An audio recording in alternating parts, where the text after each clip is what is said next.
sounds from the rhythm underground. Welcome to the We Love Guitar Nerds podcast, your place for all things guitar. We have your interviews, we have your lessons, your boomer discussions, and your verbal rabble-rousings. So please hit subscribe, share, and like to join our constantly growing musical community.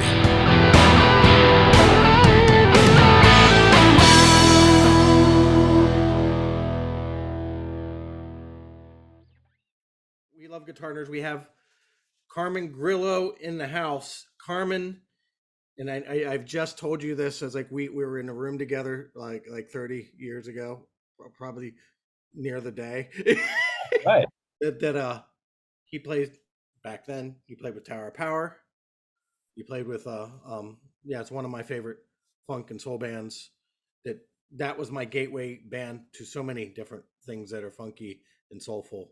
And I'm really, really grateful and thank you for sharing your time with us. We're going to talk about everything.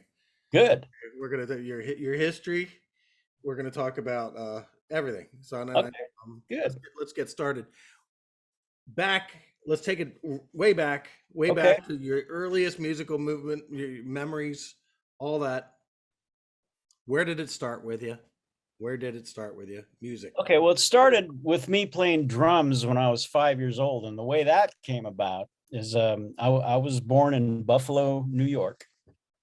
And back in those days, the fences between the neighbors were just like schoolyard fences, you know, they're, you could see through them. They were like wire fences.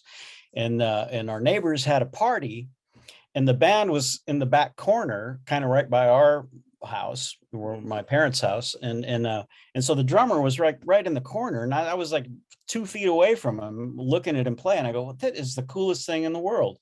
And so, I asked my dad if I could take drum lessons, and he obliged, and I started and bought me a Ludwig snare drum, and I started like getting lessons on that and just learning the snare drum. And then he bought me like a little kid drum set, and so I ended up playing drums, and then we soon after that moved to California, and I was still playing drums, and I was like, from 5 to like 10 years old, I was playing drums, and then and taking lessons.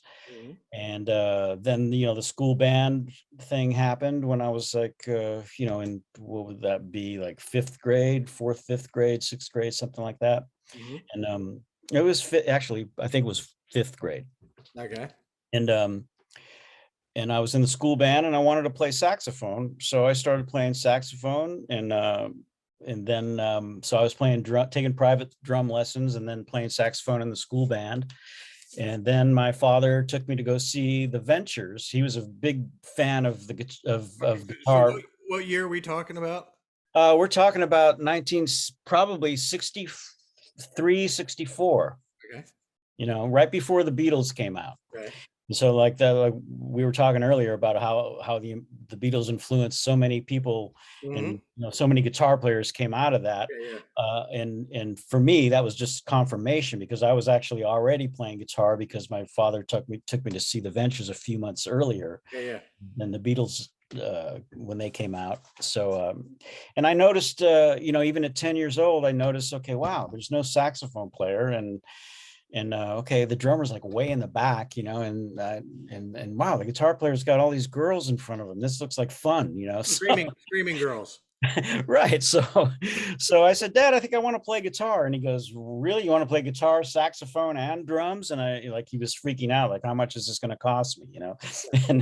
And I said, no, I think I'm going to let the saxophone and the drums go. And I think I just want to play guitar. So we rented a Fender Mustang guitar.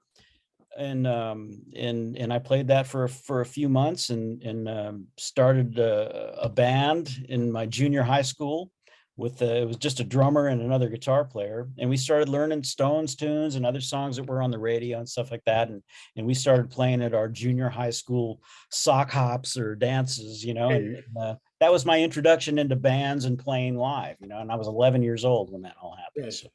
That is a quick trajectory, though. You got a guitar at 10 years old, and by 11 years old, you're already playing discreet. Right. to screaming girls. I don't know if they were screaming at that point, but Yeah. but but it was just, to me, I was just like, I was, 10 years old, I felt that this was my destiny. I really felt strongly Hmm. about it, even at that early age, that Which is weird. this Which is is what I'm weird. going to. It is kind of weird. Yeah. And my I folks, understand it of too. course, my folks being the caring people that they were, is like, well, you got to have something to fall back on. So, think about like what you really want to do for a living, and I went, okay, well, This is maybe, what I really want to I'll start singing, so, do. Right. so that was what I had to fall back on, is like Yeah. singing or guitar playing, Yeah. Yeah. Your earliest, some of your earliest. So you did have a little bit of help. You when you were first starting out, say your first year of playing, you had a mentor, a guitar mentor. I just had, it was just a guitar teacher, he was, my parents found, I think they were friends with somebody who was in a band, and they knew somebody else, and there was a band called the Tikis back in Santa Cruz. That's where I grew up, Hmm. Santa Cruz, California, and he taught me for a little while until he kind of ran out of things to teach me. And Okay. his name was Dick Scapatoni, and he was in a band called the Tikis, and they had a few little surf hits and stuff like that. And With Templeman was in that band. yes, Ted Templeman was also in the Tikis back in the day, and he went on to produce the Doobie Brothers and Van lots of Halen. Van Halen. Exactly, yeah, lots of people. So that was my introduction into being taught things on guitar, which was very helpful. Hmm. And then I started just getting in bands and learning songs off records with my dad's tape recorder, which was like 7 inches per second speed and 3.5 Hmm. second speed per, and I would slow things down and learn Eric Clapton solos off the record and Jimi Hendrix solos, and we Yes, would play those songs at the school dances and stuff like that. And this is when I was like in junior high and my first couple of years of high school. that's wonderful. Your dad was he a musician? He he was not a musician. He was a fan of music, He's a big fan of music because he. a deep listener, very Yes. deep listener, and he was very instrumental in my musical upbringing. He obviously paid for my first guitar, paid for my first amp, used to help me, load the amp in the back of my car, which every time I still do that, I just go, Dad, I'm still putting the amp in the back Right. of my car and going to the gig. So yeah, and he always used to, drive me to rehearsals, and he was very instrumental in being supportive, which a lot of my friends, their parents were not supportive at all. They were just hoping that this music thing would go away, and my dad was like, embraced the whole thing. In fact, later on, when I was in high school, he used to, like I said, I grew up in Santa Cruz, which is about 75 miles south of San Francisco. And my dad said, look, if you're going to be a musician, you got to go see the greats. So my Yes. dad, we made a deal, that he would take me to the Fillmore once a month to see, Jeff Beck, Eric Clapton. 10 years after, uh, Hmm. who else did I see? I saw BB King, Albert King, Muddy Waters. I mean, I saw all of these great artists. And Duke Ellington. You said something about. all right, well, or even before that, my dad used to, he was a big fan of big band stuff. Yeah. So he would expose me to Glenn Miller and the Dorsey Brothers and Pete Fountain and Artie Shaw and all these My big dad bands. is my dad as well. Okay, good. That's Same great. generation. You got to love that, right? Yeah. And then one time we were watching TV and Duke Ellington and Count Basie were on, and I go, these guys look like they're having way more fun than Glenn Miller Band Yeah. and Tommy Dorsey. And that was kind of my introduction into black music, and it really just touched my soul, and I just really, that was like the start of like me getting into R&B and Hmm. soul music, and then of course, I started listening to James Brown and Otis Redding and Aretha Franklin and Sam Cooke and all these people, Everybody. very How old were you when this how old are we talking? I was in high school, Okay. probably second year of high school, All right. when I started And really in getting Santa into. Cruz, was that normal for a Santa Cruz kid? Probably not. Okay. I don't think so, I know, but I know where I live, it's not normal either. yeah. But But I, there are but a I love. lot of very good musicians in Santa Cruz, and that was an incredible training ground. And during high school and after high school, I had a band called White Eyes, and we used to play. You know, I had a couple of horns and a Hammond B3, and we used to play our version of soul music. You know, which was mostly original songs, Mhm. and that's was kind of my introduction into playing with horns and stuff like that. And it was an incredible training ground for me, which was yet to come. You know, so Were you the leader of those bands? I was the lead singer and the leader of those bands, Okay. and I'm still friends with all of those guys, you know, Hmm. and we talk every once in a while, and it's great memories, you know. And I have, we talked about my recording thing. I have tapes of all of those things throughout my whole history of When did you start taking over the recording sessions? right at the beginning, right when I started doing bands, my dad said, well, let's tape this, so we would gather around. It was just a monophonic tape recorder, and we would gather around the tape recorder, and we'd play a song and we'd listen back, and if the guitar was too loud, that we would move the amplifier back from the microphone. So I learned how to record with one microphone early on, and then I went to 2-track, and then went to sound on sound, and then Mhm. 4-track, and then 8-track, and 16 and 24 ADATs, Pro Tools, the whole, Yeah, you've seen it everything just all evolved, every with the piece of the times. evolution. Yes. So, what happens after high school? So you graduate from high school. You'd already kind of into the soul thing. Played at my graduation dance, played at my high school prom dance. So I didn't have a date for the prom, Yeah. and I didn't have a party for my graduation because I was in the band. So Hmm. and after high school, kept my horn band together for a few years till then. I was we were this is like a big thing, a big, like a defining moment for me, is my band opened up for the Sons of Champlin, which was in this place called the Bodega. It was in San So, Jose.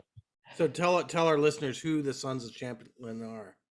Okay, well, Bill Champlin is an incredible singer, an incredible musician, incredible keyboard player, and just I started listening to them when I was in high school, and they were very influential to me. The band, had a great guitar player named Terry Haggerty, and I just started like really listening heavily to these guys, and they were a big influence on me. And I finally got to see them live a couple of times, and was just blown away by how great they were. Hmm. And then Bill went on to play with the band Chicago, and he was in Chicago for 28 years. And he also wrote After the Love Is Gone for Earth, Wind and Fire, and Turn Your Love Around for George Benson. So an excellent songwriter, and just a superb singer and musician, and literally my best friend. We met, when my band opened up for him. We actually became friends that night, and he drove me home. We stayed up all night and talked about music, and he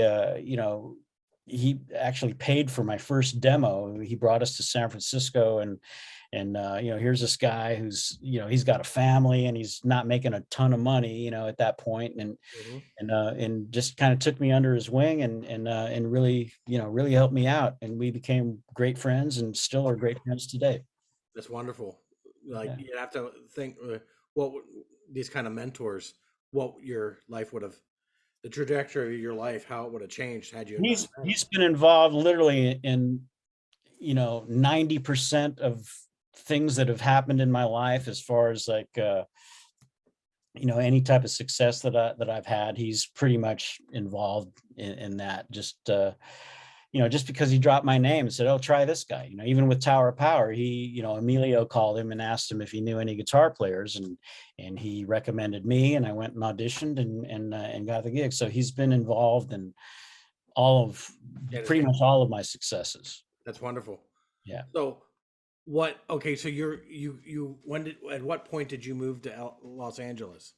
Okay, I moved to LA in 1978, and the reason I did that was a friend of mine was the drum tech for Billy Cobham, and they were rehearsing in LA with Al Di Meola on guitar and the Brecker brothers on horns and stuff. And it was just like, and he goes, man, yeah, let's go down to LA and I'll introduce you to these guys and stuff. And I just said, wow, this is great. So we drove to LA, and we're at Studio Instrument Rentals, and okay, Billy Cobham's there, Al Di Meola's there, the Brecker brothers are there. And I'm sitting there going, why am I sitting in Santa Cruz? I love Santa Cruz. It's a beautiful place and all my friends are there and stuff. But at that moment, it was just like, I need to be here. These are the people that I listen to, and here they are right in front of me. I want to be a part of this, So I drove home, kind of got my things in order, and I had a van. So I put a sleeping bag in the van. I put my guitar amp in the van. I put my guitar in the van. I had a couple of dollars and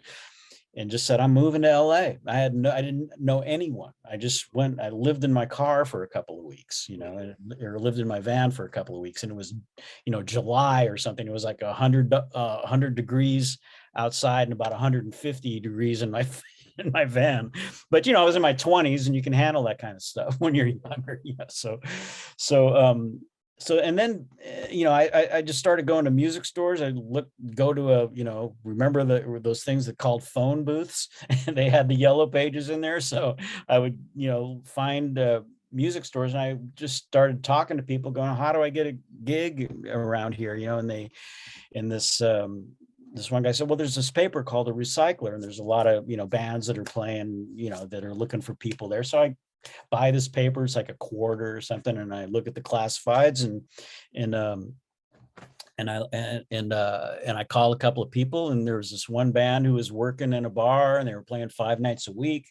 So I auditioned for them and got the gig. And then and then drummer was like, he was living in a place that needed a roommate. So all of a sudden I had a place to live, and I was working, so I just kind of fell into it. So right away, like after a couple of weeks, You were only homeless for only for a couple of weeks. Yeah.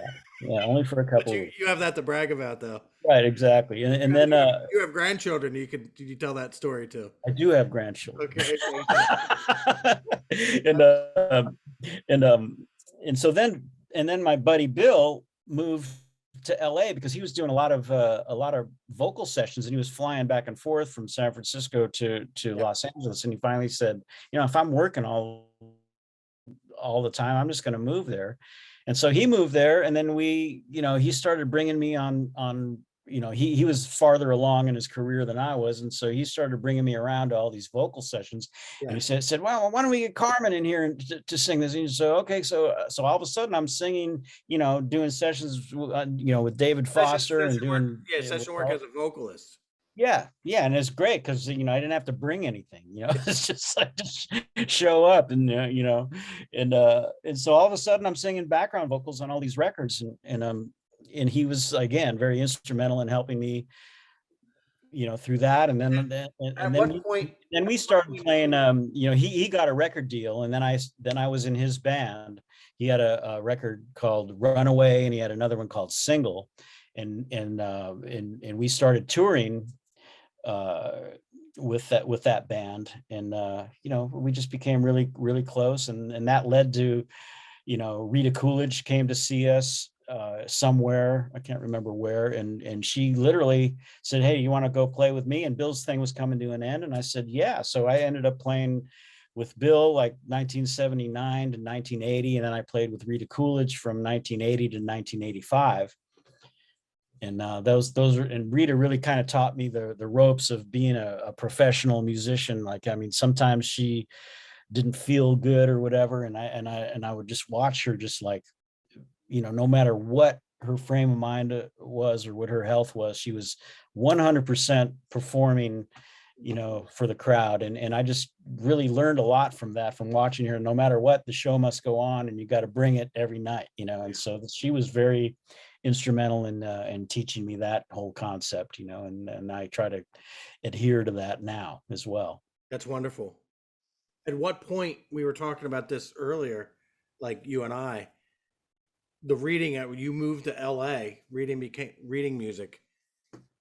Right. Reading music became essential for doing guitar sessions and even some vocal sessions. There were some sessions I did with Tom Scott and stuff. And all of a sudden, and it's like, it was a lot easier to read music on guitar, but to do sight singing, all of a sudden I'm doing a session and Tom Scott, brings me the paper and goes, okay, these are your notes. And I'm going, okay, well, my throat doesn't have any frets. So this is going to be really hard to figure out, like from this interval from there to there. So I just started doing interval training. Like I studied I just went like a couple of times to this guy named oh God, James Gilstrap, who was like a really big studio singer. Okay. And he used to have these little meetings on his front lawn with sight singing, and he would just go, okay, what's this note? If this note is what's the fourth of that note? And so everybody would have to sing. And so we did interval training. He said one good way to practice is like when you're behind somebody driving in traffic in LA and you're behind them forever because traffic is very slow here. Yeah. And always has been and probably always will be. He goes, just read people's license plate. If it says 734, then do a seventh, do a three, do a third, and do a fourth. So I just started practicing intervals by looking at people's license plates, and and became pretty good at sight reading for vocally. I could see the interval jumps, and so that was very helpful. How long did you do that? I'm still doing that. All right. So Yeah. forever. Yeah, it's just like Once in you started traffic, in there's nothing 78. else to do. I can't listen to the radio because most of it's shit. Can I say shit? Yeah. So I don't like to listen to the radio all that much. So I just do interval training while I'm in traffic. Yeah. So you still sing on people's recordings? Pretty much, but really haven't gone to a studio in so long. I mean, mostly when I'm doing singing, it's here in my own studio. Okay. And so, I'm singing on other people's tracks and in my own albums as well. And doing, I have a pretty good range, so I usually do all three parts. Okay. How much did it ear when you're singing in the studio? Did they? Well, usually if I'm singing in the studio on my own stuff or somebody else that I'm producing, it's pretty much all ear, and it's creative. And one thing that used to happen a lot when I was doing sessions, like we did, Donna Summer sessions, and a lot of different sessions with a lot of great artists. But the producer would go, yeah, I think I want you guys to go ooh here and then over here. And so it was like, oh God, another day of oohs and ahs. So me and Bill would like try to come up with lines and little melodies and stuff with words, so we wouldn't have to go ooh ah in every song. So that kind of, he was really, again, instrumental in like come up with something new, come up with, kind of pushing me to come up with lines, and to just like, like he sang on Elton John's Genie, oh Genie, that's him again. The lead singer sings a couple of words, and then the backgrounds echo that. So I learned so much from doing these kind of things, and I still implement all of those things that I've learned every day. Yes. So after Rita Coolidge, where did you play? After Rita, I wrote a song on a Chicago album called One More Day. It was on Chicago 18, and started making a taste of some real cash, and I ended up buying some real estate. And after I wrote that song, I kind of took a couple of years off and bought a house, and the house that I'm in right now, I bought it in 1987 with my Chicago and background vocal money. Okay. And I'm still here today. I got my studio in my house here, and then the Tower of Power audition came in 1980, well, late 87 or early 88. Okay. And I auditioned with a bunch of other people. Okay. Didn't hear anything. After a couple of weeks, I just called Emilio Castillo, who's the leader of Tower of Power, and he goes, "Funny you should call." We're gonna and he's a very diplomatic person, and I learned a lot about how to get what you want from him without making people hate you, because Right. he's just really good at getting what he wants and making it a loving thing, and his whole thing was like, we're going to try it with you. In other words, he didn't say you're the guitar You're player. in. So he tried it with me for 10 years. Right. So I left the band after 10 years because I really wanted to do some other things. I mean, as great as that band is, Yeah. and it was an incredible experience every night. Never had a bad show in 10 years with Yeah. those guys. And I What just are felt like rehearsals like with Tower Power? very rare rehearsals. The only time we rehearse, when I got the gig, I didn't even rehearse. It was just like, we're playing in a week, our records, learn the songs, and let's go, Okay. so Like, there were really, I had no rehearsals with Tower Power before my first show with them. okay. And we very rarely rehearse. We would like go over little things at sound check or something if it wasn't right. The only time we rehearsed was when we were making another album. It's just like we would write this, everybody would write songs, and we'd have, between all the writers, between me and Doc and Emilio and anybody else who wrote songs in the band, Greg Adams, we would kind of, well, how's your song go? How's yours? Well, I would make little demos, and then we would have like 30 songs, and then I had like a little remote 8-track recording, uh little in a rack with a Fostex 8-track recorder. I would bring that to rehearsal, and we would record the rhythm section. Okay. Then I'd bring it back to my house, and then the horns would come, and the horns would do their thing on it in my studio, and then the vocalist would sing it. So And you would demo Tower Power records at your home studio? yeah, I would demo all of like the 30 songs that we had, and so we would send those to the record company. We were signed to Epic at the time, and then they would pick the songs that we would play, and luckily a few of mine would make it. And obviously the other writers, Emilio and Doc, who were like the main writers of the band, that we would all they'd tell us what songs they would want us to record, and we'd pretty much have to do that because they were the marketers and they were the ones with the record. They gave us the record deal, and they were in charge of the Yeah. music we put out. So luckily a few of my songs made those records. Mhm. So like songs like "It All Comes Back," Right. That "Soul" with a capital S. I don't know if you wrote those, but I didn't write either one of those, but I played on those songs on I that know. record. Yeah, yeah. No, these are tracks that to this day my students learned. Right. That's cool. Yeah, those. Because it's like those are the like that is like the rhythm guitar. A little knowledge is a dangerous thing. Another Right. one off of the and I'm gonna That's tell the world my gateway Tower Power record right. was Monster on a Leash, and I know it's completely uncool to say that. That's a No, great. it's not at all. It's I think like, it's it's a like, great hey, album. whatever gets you there, it's Yeah. just like, it's Then I like went backwards, but I was there every step of the way since that. then. Yeah, the thing is, it doesn't matter when you find Just as long as you something. do. Yeah, it's just like once you find it, then you can go backwards and wait for the next one and all that. Yeah, But I'm glad that was influential in yeah. your And Rocco, journey and through Tower Rocco. of Power. Yeah, was Rocco in the band when you started? Yes, he was. Okay, how was Yeah, he to play with? he's amazing, man. I mean, he's just like, here's a guy who's completely unschooled, Yes. but just no one has a better feel than Rocco. And every night he brought it. Yeah. That's all I can say. It was the same every night.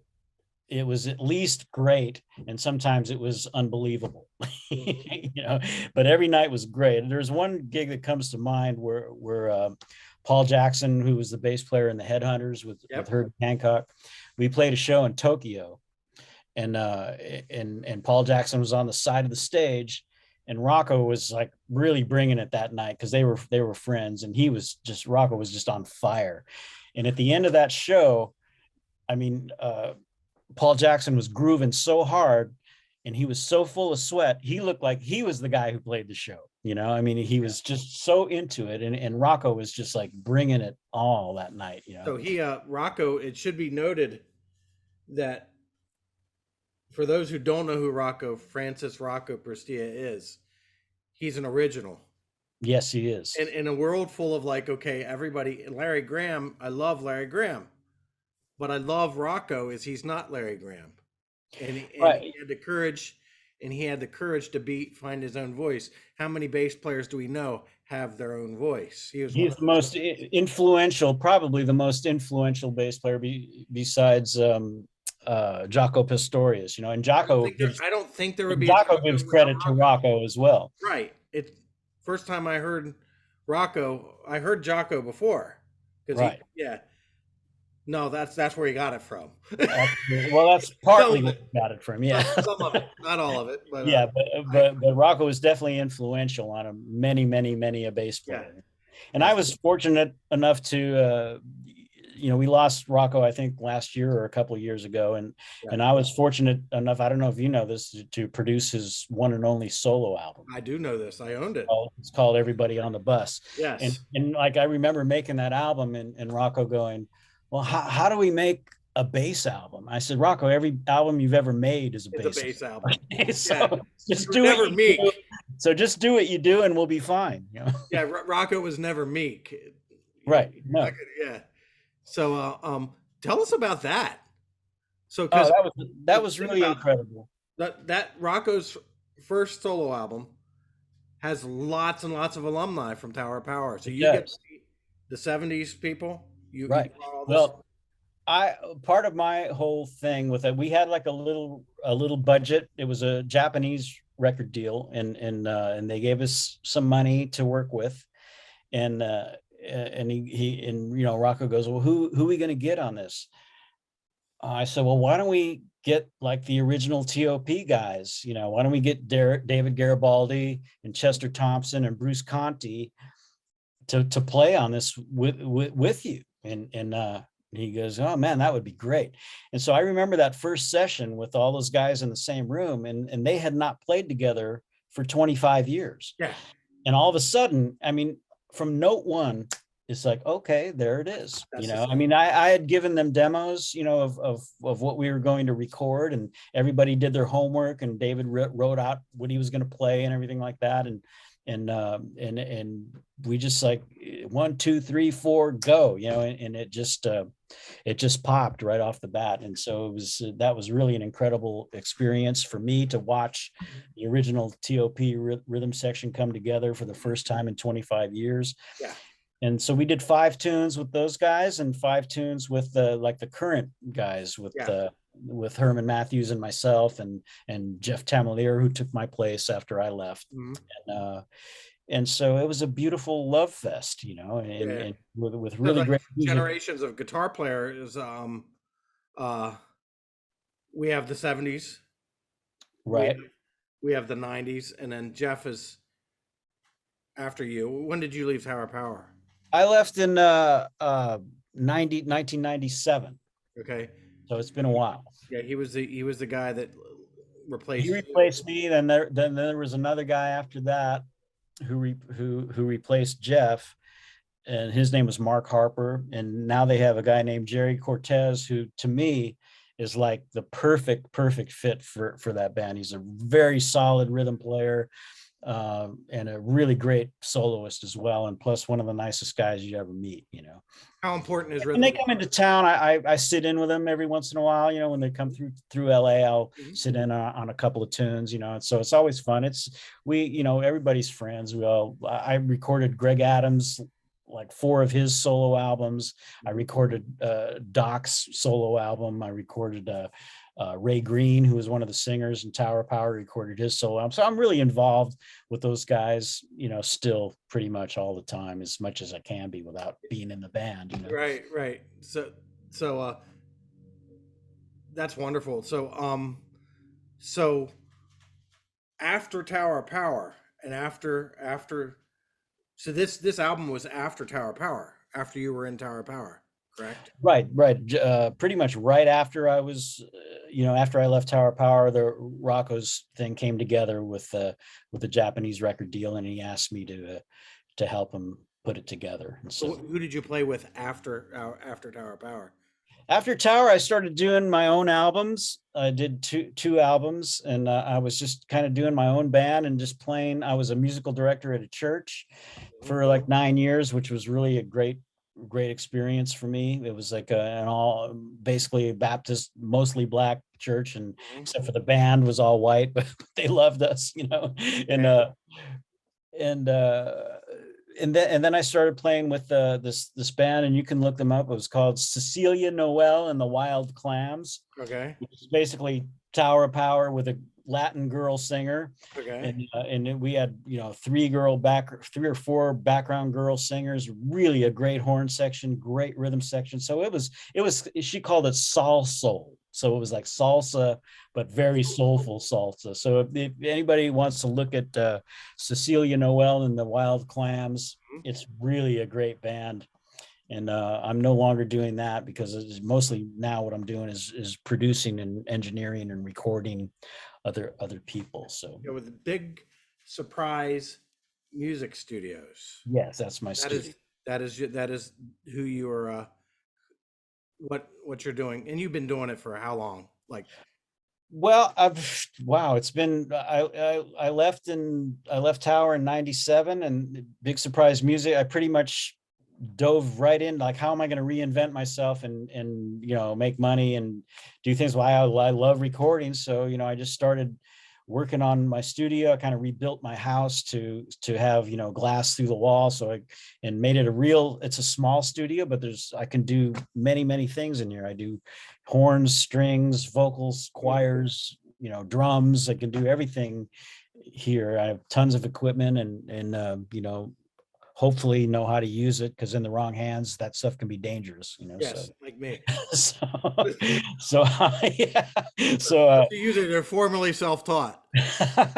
so recording is kind of like my mainstay right now, Right. except for now I also got the gig, which actually Doc Kupka is really good friends with the musical director of Frankie Valli and the Four Seasons, and so I auditioned during the pandemic with Frankie, and it was great because you know, I auditioned with him, and then he sent everybody else home, you know. So something I did, he liked. I sang for him, and I played a couple of their songs, and he hired me right away. And he had like a little health thing a while back, but he's back, and we're doing shows all over the country, and we're actually going to Europe in June to play at the Royal Albert Hall with the Royal Symphony, and it's just, I'm really looking forward to that. I actually played at the Royal Albert Hall with Rita Coolidge years and years ago, and it's just one of the most incredible places that you would ever see. And I think the best seat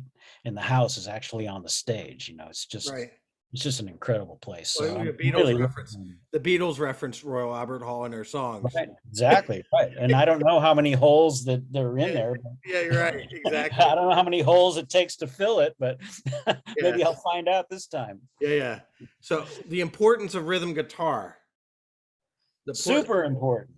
You know, Okay, so one of the things that we like myself, you grew up. Well, you have the Ventures, you have Cream and Jimi Hendrix. You grew up in that era, right, but then at some point, soul music really spoke to you, right.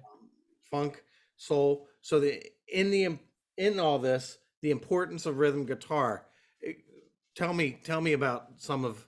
Okay, well, my whole concept of playing rhythm guitar is, I have a couple of ways to look at it. You know, first of all, being a singer, I can't really, you know, I can't really play too much and sing. You know, it's kind of like rubbing your stomach and patting your head. You know, you know, I can't really play too much and try to sing well, as you know, otherwise it just gets in one. It gets in the way. You know, so Yeah, so my whole concept of playing rhythm guitar is like, what can I bring to this to make it, you know, give it a rhythmic sense, but not step on the singer, you know. So that was easy for me because I was the singer in all my early bands, so I didn't want to step on myself, so I just yeah. used that whole concept of like, okay, there's another person singing, but I'm not going to step on that guy, you know. And in Tower Power, I think when I asked Emilio why he hired me, he said, well, you were the only guy that you know, that when you played, you actually looked at the drummer and you looked at Rocco and you know, tried to lock in with those guys as a rhythm guitarist, you know, where everybody else just seemed like they played along and they wanted a solo and stuff like that. Of course, every guitar player wants to solo, you know, but in Tower of Power, it was like, you know, there were solos, I had solos, but you know, it was like picking your spots, you know, I didn't get to run with the ball every play, you know. Yeah. And so, and that was okay with me, you know, because I love playing rhythm guitar. And my other concept of like staying out of a singer's way was like, you know, especially in bands, funk bands, like when you listen to James Brown and you listen to Tower of Power and Prince, you know, it's just like, I try to like lock in with the hi-hat. That's my whole thing. If the hi-hat is going, if the hi-hat's doing that, then I'm like, you know, I'm playing along with the hi-hat. So that's my concept of playing rhythm guitar, is to really lock in with what the hi-hat's doing. So I'm like a musical hi-hat, so to speak. Mm-hmm. You're a hi-hat with pitches. I'm a hi-hat with notes. Yeah. Pitches. P. Pitches with a P. Come Yes. on. Yes. So one last thing is, and I was surprised to find this out. Did you actually you've actually taught for like periodically, probably since high school? Yes, right out of high school, I So, started working at a music store and teaching kids and people older than me as well, mhm. who I'm still in contact and still thank me for the stuff that they that they learned from me. So that's really kind of cool, you know. And I have about 4 students right now, and I only take students who are really serious. And sometimes I do them on Zoom meetings, and Mhm. sometimes I do them. I prefer to do them in person, but you know that's not always possible. Yeah. And we have the technology, so we can do that. Mhm. But I love sharing the things at this point in my life. You know, I want to share what I know. I also teach a recording class too. So I'm really into like, you know, taking what I've learned and sharing it with other people. There's really nothing else for me to do at this point than to try to bring someone else along and help them realize their dreams, you know, because people help me realize my dreams Keeping it move, keep and paying it forward. I just want to pay that forward, you know. Hmm. That's wonderful. That's wonderful. Thank you, Carmen. Thank you. Much respect to you. And it's Thank you, man. so bringing attention to the funk side of things, because there's not enough of, and I don't want to sound morose, but of the original like funk guitar, a lot of them are passing away Right. or have already been gone. Yeah. Bruce Conti, you know, he just passed away Yes. last year, you know, and he was a really great friend of mine. And you know, and he, you know, for every other guitar player that's been in Tower of Power, Bruce paved the way for us, you Yes. know. And, you know, you have Another to think unique, about, another unique voice. right. And when you know, when I looked at that band and how am I going to approach this, my whole approach to being in that band was like, you know, I want to be respectful of what came before me and bring a little bit of what I have to the table as Mhm. well. But you know, you have to be, to play in that band, you have to be respectful of what came before you. And there's a reason why that approach to rhythm guitar works in that band. And Bruce laid that foundation down. And so my respect to him, rest his soul, you know. Alrighty. Thank you so much. Thank you so much. See you all. All right, Rod. Thank you, man. Okay. See you then.